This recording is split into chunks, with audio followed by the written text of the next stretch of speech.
So these are all the benefits of protein and why you should be including it in your diet. And before we even get into the benefits, just know you are going to have to start intentionally trying to include protein into your meals. Out of the other macronutrients, carbs and fat, protein is the hardest to come by.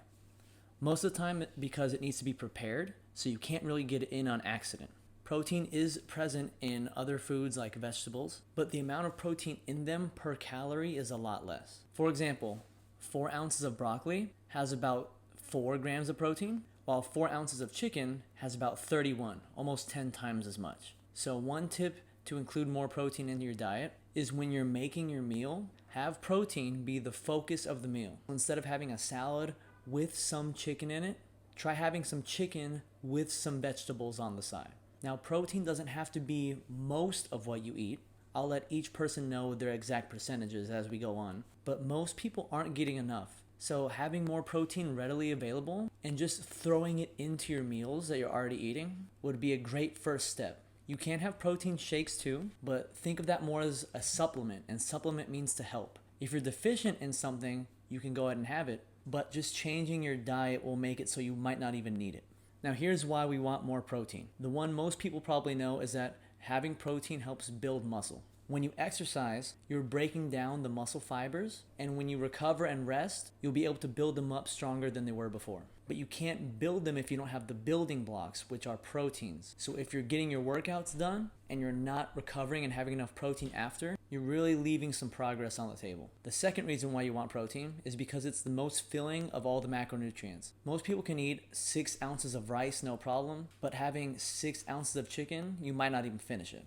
So for people who are trying to lose weight and eat a little less, making sure that your meals are full of protein will keep you a little more full. The third reason is because digesting protein actually boosts your metabolism. And by that I mean the process it takes to break down protein is a lot higher than the process it takes to break down carbs and fats. So you get a small little boost of your metabolism or your calories burned just by eating different foods that have more protein in them. Another benefit of protein is that when you're on a cut, it helps you preserve your muscle mass. When you're burning off more calories than you're taking in, everything about that process is catabolic, which means breaking down. So there is a chance that while you are losing body fat, you will be losing some muscle as well.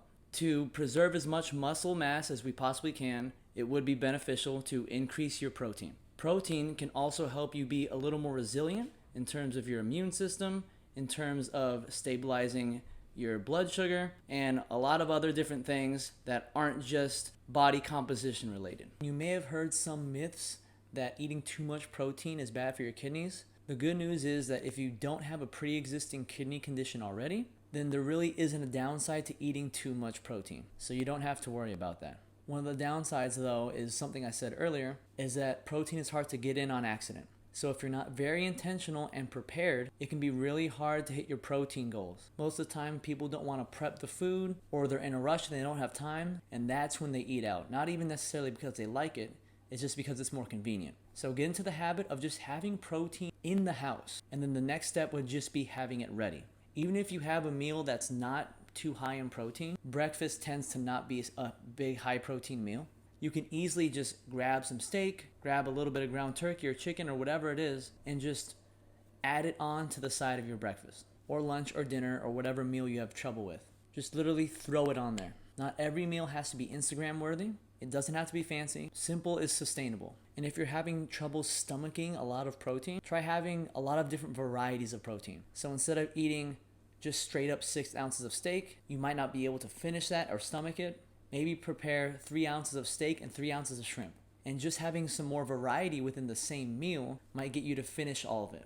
And once you start tracking protein, you're going to realize how lean and low calorie most of it is. And even if you do decide to go out to eat or whatever, do your best to include protein in those meals as well. Now you know a little more about protein and why we really need it.